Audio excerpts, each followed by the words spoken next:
Hi students, in the last lectures we have studied the development of male gametophyte, microsporogenesis and development of male gametophyte. Today we will be studying the structure of ovule, and after this in the next video we will be discussing about the development of female gametophyte or megasporogenesis. So now let us see the structure of ovule. Here you can see the structure of flower again. So this part all we have studied, the anther, then inside that means how the microspores are developing, everything.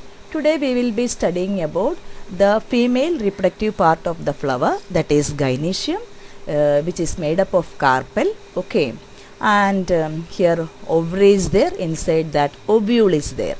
Now gynoecium, it is also known as pistil.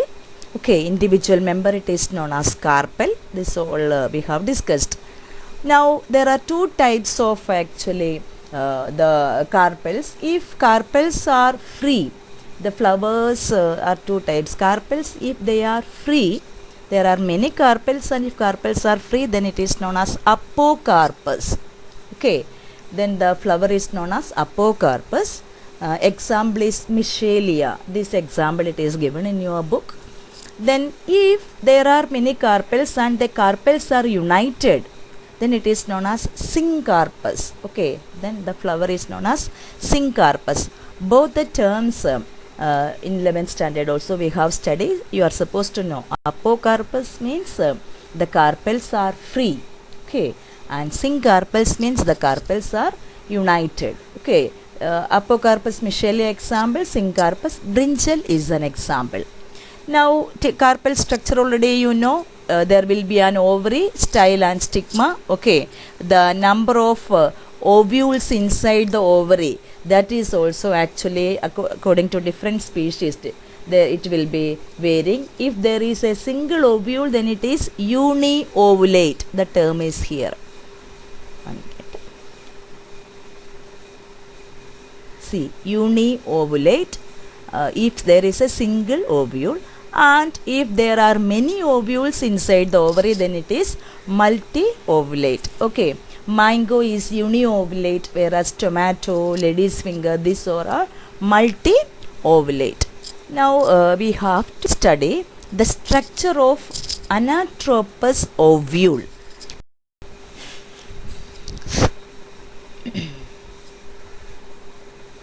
Structure of anatropous ovule. Here anatropous ovule means, the term you are supposed to know first. The ovule will be means inverted. The opening it will be below here, the micropyle. That is an anatropous ovule. In angiosperms, this anatropous ovule it is the most common type. So we have to study about its structure. There are orthotropous ovule also, where the micropyle will be in the means directly on the upper side. Okay, so anyway now we will see the structure of anatropous ovule. Here in an anatropous ovule, first there will be a stalk of the ovule. It is known as funicle. By this funicle, the ovule is attached to the placenta of the ovary. Okay, a small stalk is there, this funicle you can see over here. By that funicle or stalk, it is attached to the placenta. Placenta will be there inside the ovary. Actually placentation we have studied in 11th standard. There are different types of placentation, like axial placentation, parietal placentation, according to the arrangement of ovules inside the ovary.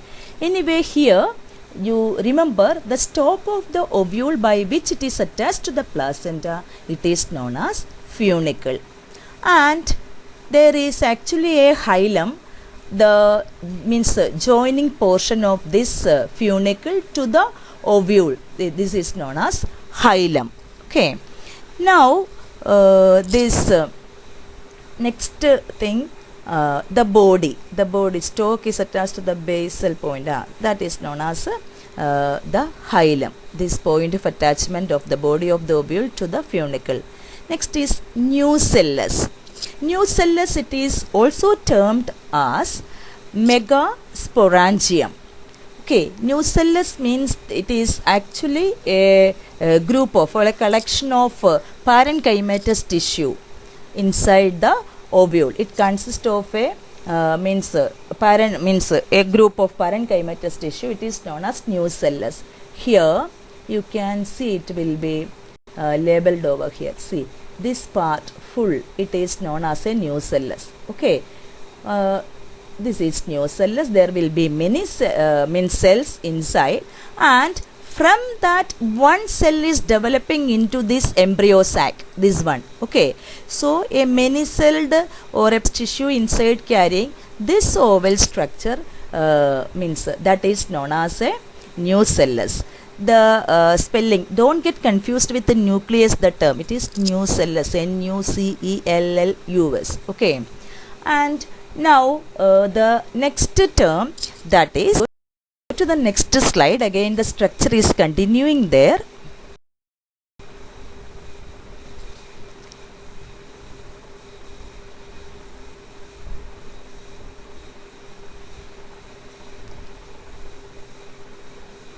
See, the structure is continuing over here.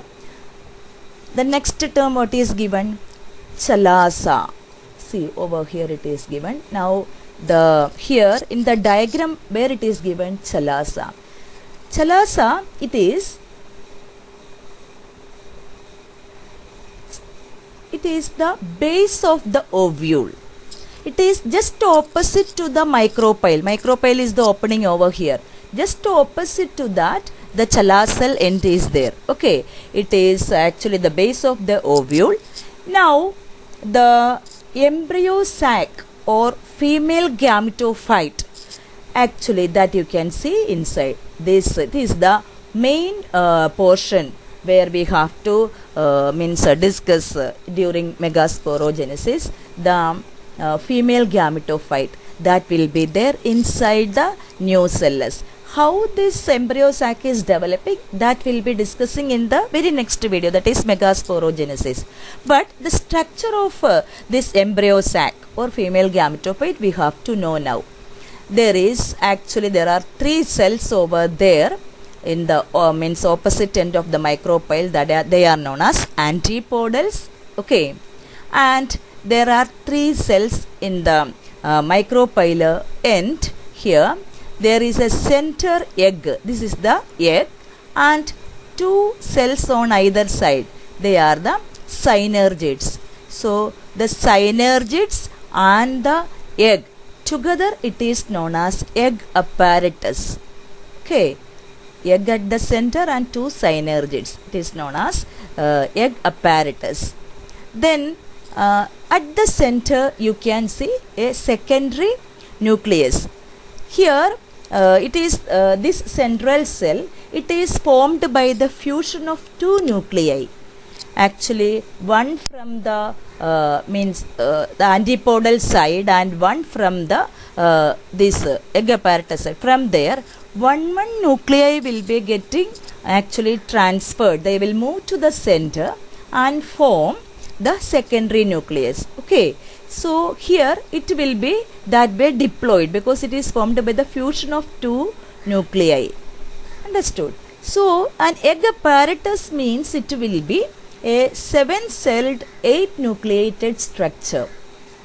Which are the 7 cells? 3 over here, 3 plus 3 6 plus 1 7, and 8 nuclei are there. How? Here 3 nuclei, here 3 nuclei, and here 2 nuclei already they are fusing in the later stage. So 3 plus 3 plus 2, that way 8 nuclei.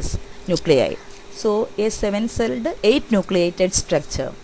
In details again we will discuss the structure of the development of this, how this egg apparatus is developing, how this embryo sac is developing, that we will be discussing in the megasporogenesis or development of female gametophyte. Okay, now once again the structure we have to discuss the opening, that is the micropyle, through which actually through this micropyle the pollen tube will be entering inside during fertilization. Okay, and then in this inside structure it is known as the nucellus. It is actually means group of parenchymatous tissue will be there, and from this one cell is developing into the embryo sac. Okay, that we will discuss in the next video. And then one thing means I didn't tell, that is about the integuments. Integuments means the outer means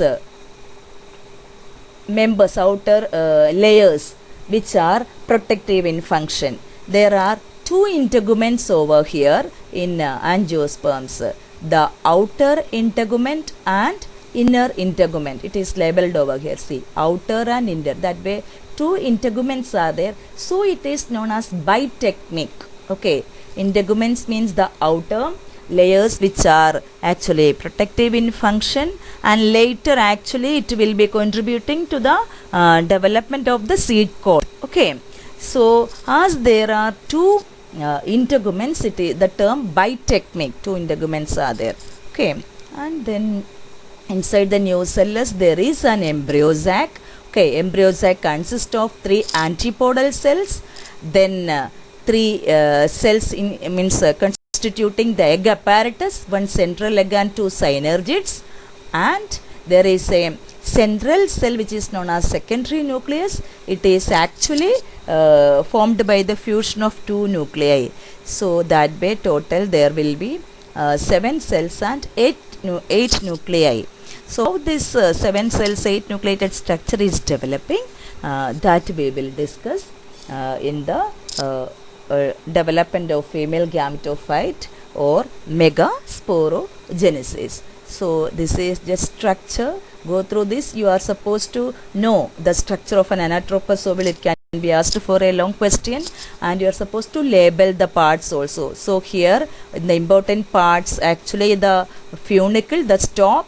Okay, then the point of attachment, that is hilum. The funicle is attached to the body of the ovule by hilum. Then the opening, that is micropyle, through which pollen tube is entering. Then outer means layers which are protective, that they are the integuments. There are two, outer as well as inner integument, so they are bitechnic. Then inner to the integuments there is a nucellus or megasporangium. It consists of many parenchymatous cells. It is a parenchymatous tissue. Inside that you can see the embryo sac.